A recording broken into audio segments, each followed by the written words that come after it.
Bismillahirrahmanirrahim. Assalamualaikum warahmatullahi wabarakatuh. Perkenalkan, nama saya Yuyun Umniatun.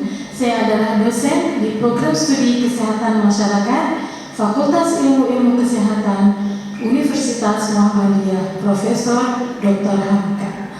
Saya akan menyampaikan PDD UKT-PT pada mata kuliah Standarisasi dan Akreditasi Pelayanan Kesehatan.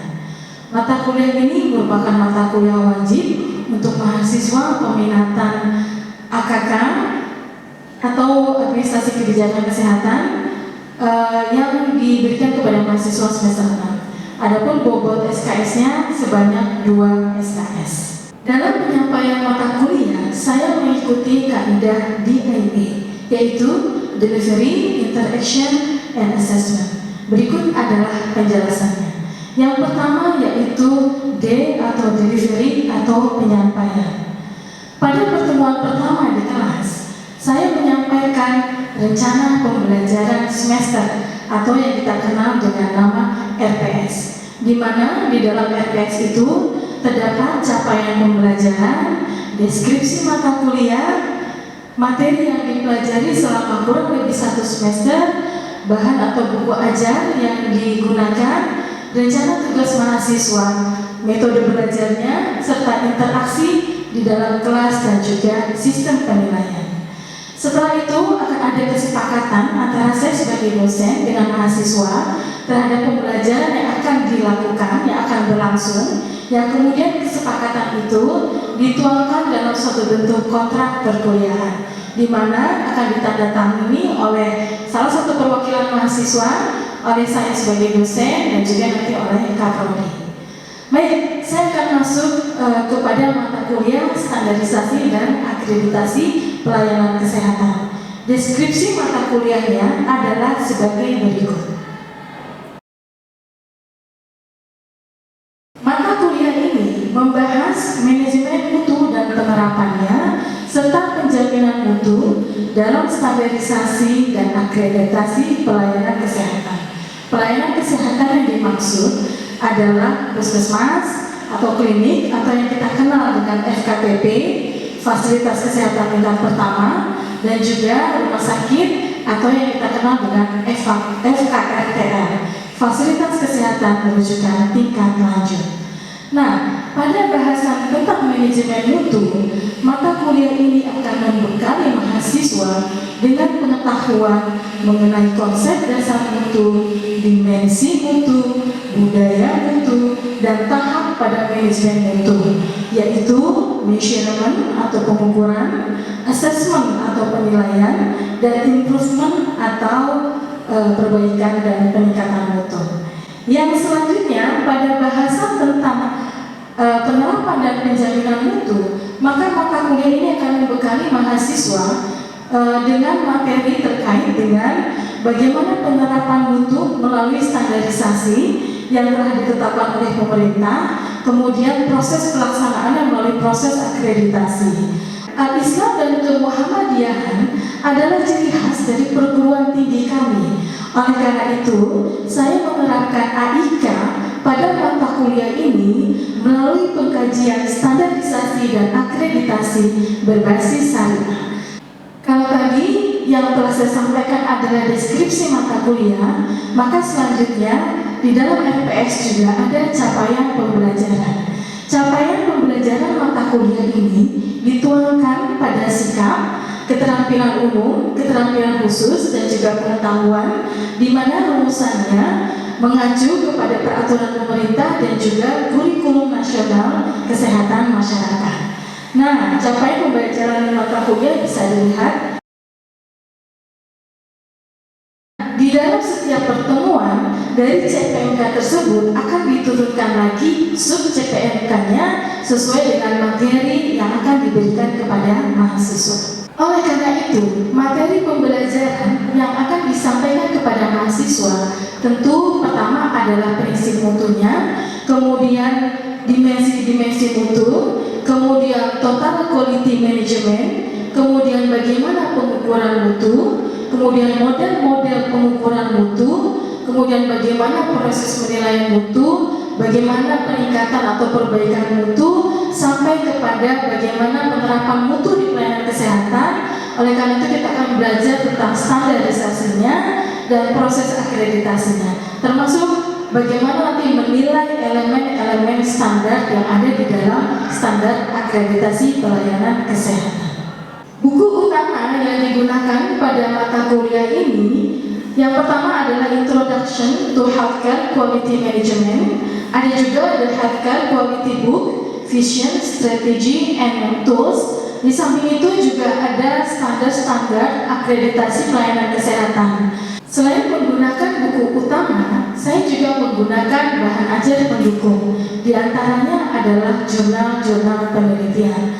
Nah, salah satunya yang digunakan adalah jurnal dari hasil penelitian saya terkait dengan performance measurements of a private hospital during the pandemic COVID-19.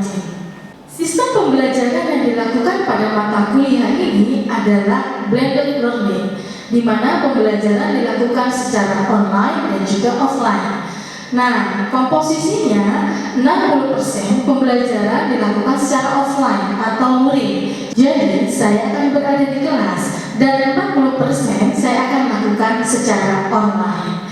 Nah, untuk menunjang pembelajaran online, universitas telah menyediakan sistem manajemennya, yaitu kita kenal dengan online learning UHAMK. Di sana atau di dalam sistem tersebut, kami dosen akan mengupload bahan ajar, penugasan, sampai juga kepada ujian atau soal-soal UTS dan UAS yang semua kami upload sesuai dengan jadwal waktu.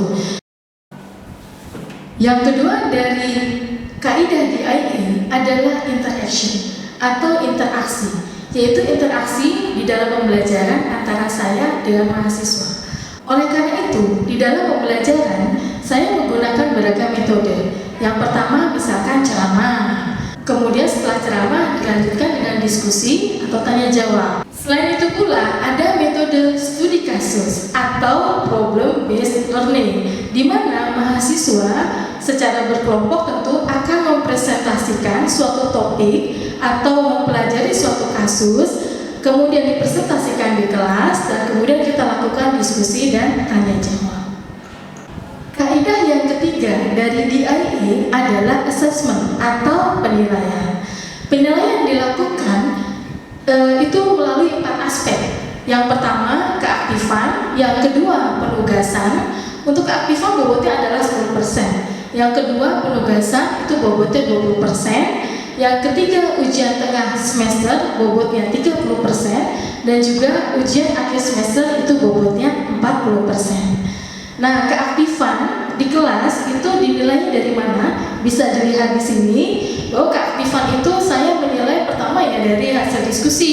Misalkan tanya jawab, kemudian ada yang menyampaikan suatu pendapat, kemudian juga saya membiasakan untuk ada moderator dari mahasiswa, maka akan ditunjuk atau siapa yang akan menjadi sukarelawan atau volunteer untuk menjadi moderator, termasuk juga yang membaca ayat suci Al-Quran dan artinya.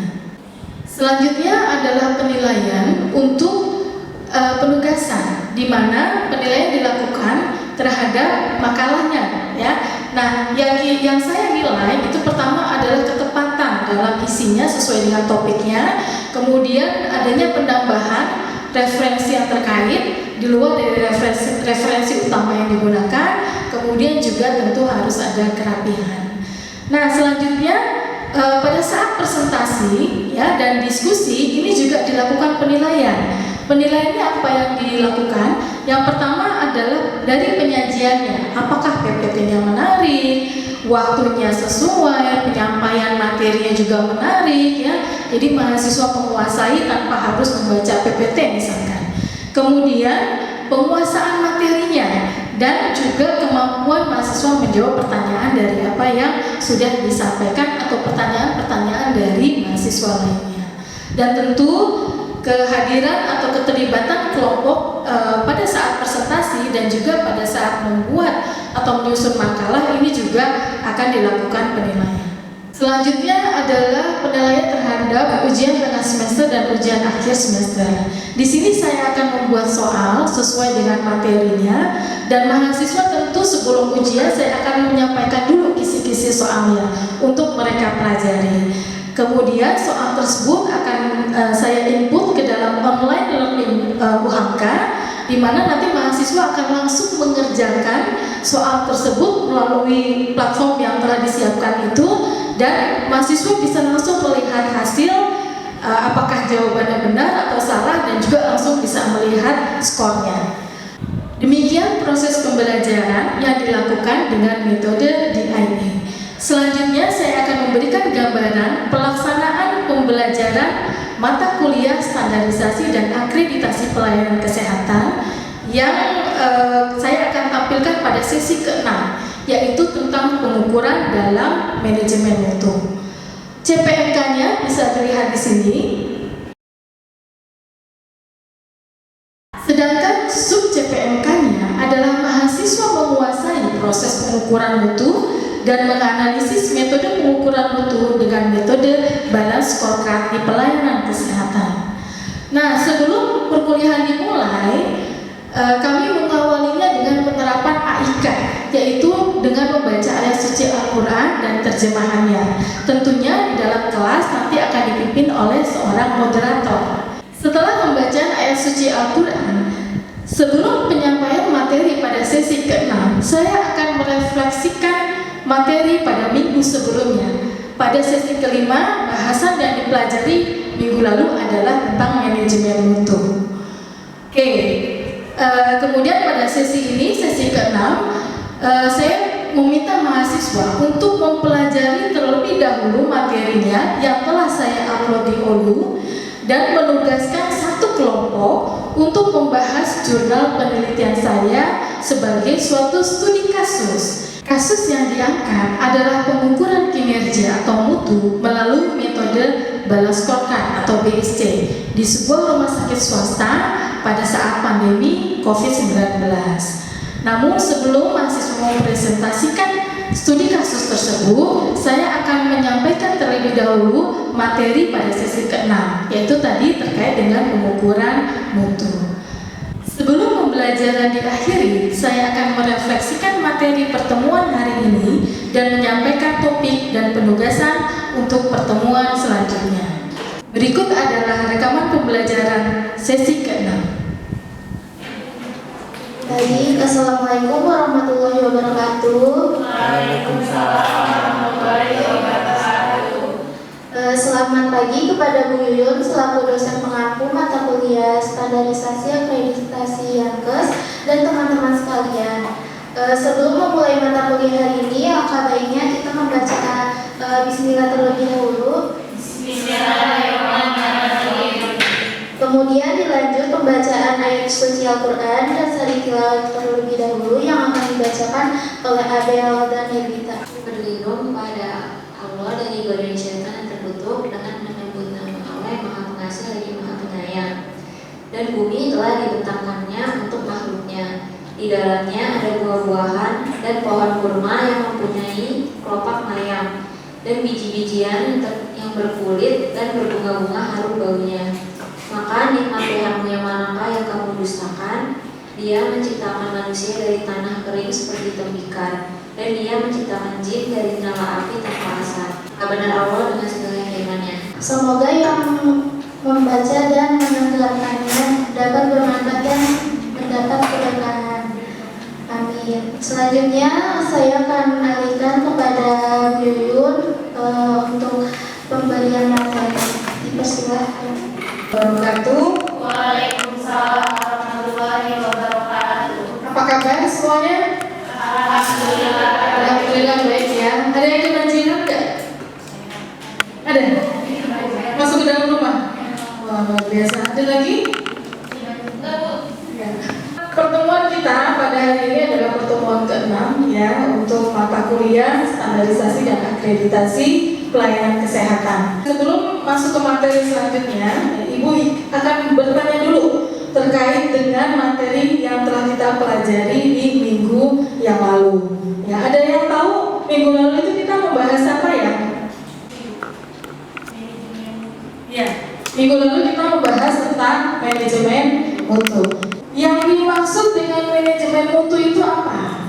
Ya, silakan. Manajemen mutu itu sistem atau pendekatan untuk mengelola organisasi agar produk dan layanan yang dihasilkan selalu sesuai standar mutu. Ya, jadi kegiatan-kegiatan yang kita lakukan untuk memastikan bahwa apa yang kita lakukan itu sesuai dengan standar mutu. Jadi ada manajemennya, mulai dari perencanaan, organisasinya, pelaksanaannya, pengendaliannya, dan sampai kepada tahap evaluasinya. Untuk manajemen mutu ada teori yang kita gunakan ya dari buku Introducing to Quality Healthcare. Ada berapa tahap? Ada 3 tahap. Yang pertama itu measurement, kedua itu assessment, dan ketiga itu improvement. Ada yang tahu apa itu measurement? Measurement itu pengukuran, assessment itu penilaian, dan improvement itu tindakan. Nah, itu kalian sudah mendapatkan teori dasarnya tentang manajemen mutu ya. Selanjutnya, kalau kita bicara dimensi mutu, ada berapa dimensi mutu? Dimensi mutu itu ada 6, yaitu yang pertama ada safe, timely, effective, efficient, equitable, dan mission. Oke, ada 6. Yang pertama itu safe. Safe itu artinya apa? Yang kedua, timely itu artinya apa? Ini adalah ketepatan waktu. Yang ketiga, efektif artinya apa? Berapa baik standar yang diterapkan. Nah, artinya apa? Standar itu ya harus bisa melayani atau membuat kalau kita pasien, berarti pasiennya harus bisa meningkat kesehatannya, ya. Kemudian yang selanjutnya, efisien itu artinya? Efisien itu adalah seberapa baik sumber daya yang digunakan untuk mencapai hasil yang tertentu. Ya, nanti kalau kita mendengar kata efisien, maka maknanya itu adalah ke sumber daya. Sumber daya itu macam-macam ya. Kemudian yang terakhir, patient center, artinya apa? Berorientasi pasien, jadi mengedepankan kebutuhan pasien. Pertemuan kita masuk sesi ke-6, yaitu pengukuran dalam manajemen mutu. Ini adalah capaian pembelajaran mata kuliah. Materi yang kita pelajari pada hari ini harapannya adalah mahasiswa menguasai ya proses pengukuran mutu dan menganalisis metode pengukuran mutu dengan pendekatan balance scorecard di pelayanan kesehatan. Sebentar lagi kalian akan UAS. Nah, UAS itu adalah mengukur apa yang telah kalian lakukan. Di pelayanan kesehatan pun kita mesti mengukur apa yang sudah kita lakukan. Ini adalah salah satu aktivitas ya dari kegiatan manajemen mutu. Sesungguhnya kita ukur adalah kinerjanya. Kalau kita tahu kinerjanya, maka kita tahu ukuran mutu kita. Pengukuran mutu ini dibentuk atau hasilnya itu dilihat dalam bentuk angka atau statistik. Ukuran itu harus akurat, berguna, mudah ditafsirkan dan dilaporkan secara konsisten. Nah, salah satu metode pengukuran mutu itu adalah dengan metode balance scorecard. BSC ini mengukurnya itu lebih komprehensif. Jadi ada 4 hal yang diukur. Kalau pembelajaran dan pertumbuhan ini yang diukur adalah karyawannya. Nah, kalau proses bisnis internal ini biasanya kita tunjukkan dengan angka-angka statistik. Kemudian kalau pelanggan, seberapa banyak pelanggan baru, pelanggan lama yang kembali lagi, seberapa puas mereka dengan pelayanan kita. Dan yang terakhir adalah keuangan untuk mengukur apakah kita mampu membayar kewajiban-kewajiban kita. Jadi saya melakukan penelitian bagaimana kinerja di suatu rumah sakit di masa pandemi. Dilakukan pengukuran dengan metode balance scorecard ini. Dia mengukur 4 hal tadi dari sisi pasien, karyawan, keuangan, proses bisnis internalnya. Untuk contoh tentang pengukuran balance scorecard ini akan dipresentasikan oleh kelompok. Assalamualaikum warahmatullahi wabarakatuh. Kami dari kelompok 3. Industri pelayanan kesehatan merupakan salah satu sektor yang berkembang pesat dan kompetitif, terutama rumah sakit swasta yang menunjukkan pertumbuhan signifikan dalam beberapa tahun terakhir. Namun, pandemi COVID-19 serta menurunnya kunjungan pasien rawat jalan menyebabkan tekanan keuangan yang berat. Salah satu pendekatan strategis yang dapat digunakan untuk mengukur kinerja rumah sakit dari berbagai perspektif seperti secara komprehensif, guna memastikan kelangsungan dan efisiensi pelayanan di masa krisis. Kinerja yang dikembangkan oleh Kaplan dan Norton yang menilai kinerja organisasi dari 4 perspektif utama, yaitu keuangan, pelanggan, proses bisnis internal, serta pertumbuhan dan pembelajaran. Pemanfaatan BSC selama pandemi tidak hanya relevan, tetapi juga penting dalam memastikan rumah sakit tetap berjalan secara optimal dan responsif terhadap dinamika krisis. BSC memungkinkan manajemen rumah sakit untuk mengidentifikasi titik lemah dan merancang strategi perbaikan yang terarah dan berkelanjutan. Penelitian ini menggunakan pendekatan deskriptif kuantitatif dengan studi kasus pada salah satu rumah sakit swasta di Jakarta Timur. Pemilihan lokasi didasarkan pada pertimbangan bahwa Jakarta merupakan epicentrum pandemi COVID-19 di Indonesia, dan rumah sakit swasta dinilai lebih terdampak secara ekonomi dibandingkan rumah sakit pemerintah. Pengumpulan data dilakukan melalui survei terhadap pasien dan staf rumah sakit sebagai data primer, serta laporan rumah sakit tahun 2019-2020 sebagai data sekunder. Hasilnya adalah sebagai berikut. Perspektif pelanggan, yang B akuisisi pelanggan dan retensi pelanggan. Pada tahun 2019, akuisisi pelanggan itu terdapat 8,12% dan retensi pelanggannya itu 111,2%. Pada tahun 2020, akuisisi pelanggannya itu terdapat 9,49%. Retensi pelanggannya itu terdapat 95,44%. Dari pengukuran indikator mutu yang dilakukan pada penelitian ini diketahui bahwa beberapa indikator menunjukkan terjadinya penurunan nilai. Meskipun rumah sakit tetap mampu menjaga kepuasan pelanggan dan mempertahankan karyawan, indikator yang nilainya menurun apabila tidak segera diperbaiki dapat menurunkan kualitas pelayanan. Apakah ada yang ingin bertanya? Silakan. Mengapa rumah sakit perlu mengukur kinerja dengan BSC ini?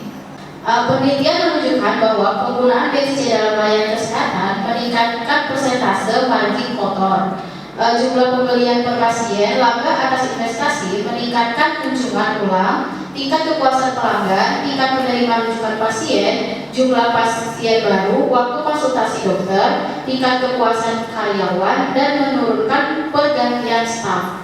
Menurunkan tingkat reaksi medis yang merugikan, menurunkan tingkat pengaduan, mempermudah waktu janji temu, mempersingkat waktu tunggu, dan menurunkan tingkat tuntutan. Jadi disimpulkan bahwa BSC dapat meningkatkan kinerja layanan kesehatan secara keseluruhan sehingga mutu pelayanan dapat tercapai.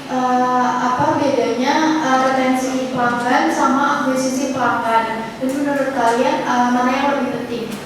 Jadi retensi pelanggan adalah upaya untuk mempertahankan pelanggan lama, sedangkan akuisisi itu upaya untuk mencari pelanggan baru. Keduanya sama-sama penting, namun menurut penelitian upaya untuk mempertahankan pelanggan lebih murah dan biayanya dibanding upaya untuk mencari pelanggan baru. Pengukuran dan scorecard ini pada manajemen mutu berada pada tahap mana? Dari teori yang telah kita pelajari pada buku Introduction to Healthcare Management, di mana terdapat 3 tahapan dalam manajemen mutu, yaitu measurement, assessment, dan improvement. Maka BSC berada pada tahap measurement atau pengukuran. Dari 4 perspektif yang diukur, apakah ada yang membuat saksi dengan penting? Jawabannya itu iya, terdapat hubungan antara satu dengan lainnya. Contohnya itu apabila karyawan selalu meningkatkan keterampilannya dan merasakan kepuasan dalam bekerja, maka pelayanan yang diberikan kepada pelanggan akan lebih baik. Hal ini akan menimbulkan kepuasan dari pelanggan. Apabila pelanggan merasa puas, maka apabila ia membutuhkan pelayanan kesehatan, ia akan kembali lagi ke tempat tersebut, bahkan dapat merekomendasikan kepada keluarganya. Dampaknya adalah jumlah kunjungan pelanggan yang meningkat yang berdampak terhadap kenaikan pendapatan. Apa sih kelebihan dari BSC ini dengan metode lainnya? BSC itu mengukur indikator mutu melalui 4 perspektif sekaligus, yaitu pelanggan, proses bisnis internal, pertumbuhan, dan pembelajaran dan keuangan. Sedangkan untuk metode lainnya lebih sering hanya berfokus pada satu sisi, misalnya keuangan atau hanya pelanggan saja. Kami tutup presentasi Terima kasih kepada Ibu Yuyun dan teman-teman yang sudah mendengarkan presentasi kelompok kami. Terima kasih tadi kelompok yang sudah presentasi dan juga kepada teman-teman yang sudah bertanya ya. Kalau kita lihat dari hasil studi yang kita lakukan terkait dengan mata kuliah materi kita hari ini adalah measurement. Tadi kalau hitung retensi, maka angka statistik yang digunakan itu apa? Kalian? Persen. Kalau misalkan akuisisi? 1% juga. Iya. Ada nggak yang terkait dengan jumlah pelatihan? Ya jumlahnya yang kemudian bisa kita bikin persentasenya juga. Kalau kita lihat dari keuangan, rasio, ya. Jadi rasio margin operasional itu adalah kita membandingkan antara pendapatan dengan pengeluaran. Di dalam studi kasus ini, tadi hasil dari pengukuran itu apa yang diketahui? Kayak kepuasan pelanggan. Oke, kepuasan pelanggan hasilnya seperti apa? Ya, puas. Ya, oke. Ini berarti kita sudah mulai membandingkan dengan standarnya atau angka-angka statistik tadi sudah kita olah. Nanti pakai skala. Kita sudah belajar salah satu metode pengukuran mutu yaitu balance scorecard. Saya ingin merefleksikan kembali terkait dengan apa yang sudah kita pelajari. Siapa yang menemukan teori balance scorecard ini? Alivia. Itu Kaplan dan Norton tahun 1990. Terus tuh bisa jawab ada berapa perspektif dalam balance scorecard? Ada 4, yaitu perspektif pelanggan, proses bisnis, internal, pertumbuhan pembelajaran, dan keuangan. Kalau di perspektif pelanggan, apa saja yang diukur? Ada kepuasan pelanggan, retensi pelanggan, dan akuisisi pelanggan. Tidak sebatas 3 itu saja, tapi yang biasa digunakan itu 3 hal tadi. Kalau dalam proses bisnis internal, apa saja yang diukur? Kalau di proses bisnis internal itu ada terkait tingkat pemakaian tempat tidur, TOI, BTO, tingkat kematian. Untuk pertumbuhan dan pembelajaran, ini apa saja yang diukur? Yang diukur itu ada kepuasan karyawan, retensi karyawan, dan pelatihan. Kenapa? Kenapa sih kepuasan karyawan itu mesti diukur? Untuk meningkatkan kinerja si karyawannya. Jadi kalau karyawan puas, dia kerjanya akan bagus. Ya, kinerjanya akan meningkat. Kalau kinerjanya meningkat, pasiennya senang. Oke, terakhir dari perspektif keuangan, apa saja?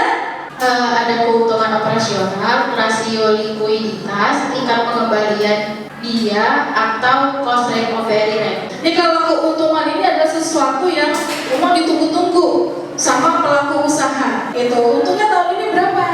Ada bonus nggak yang bisa kita kasih ke karyawan biar karyawannya semakin semangat gitu, ya?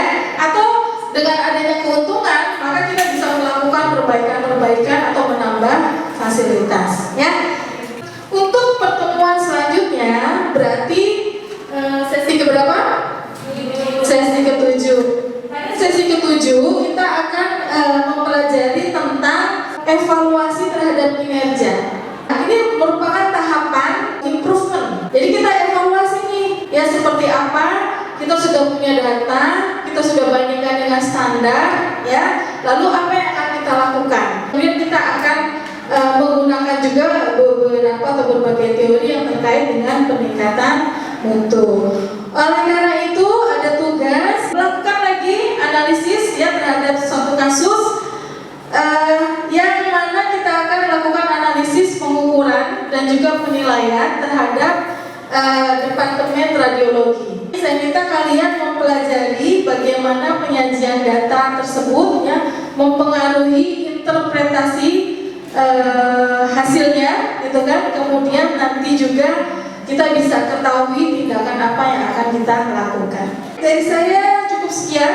Wassalamualaikum warahmatullahi wabarakatuh. Saya kembalikan ke moderator. Kita untuk mata pelajaran hari ini, alangkah baiknya kita membaca doa penutup majelis. Subhanallah.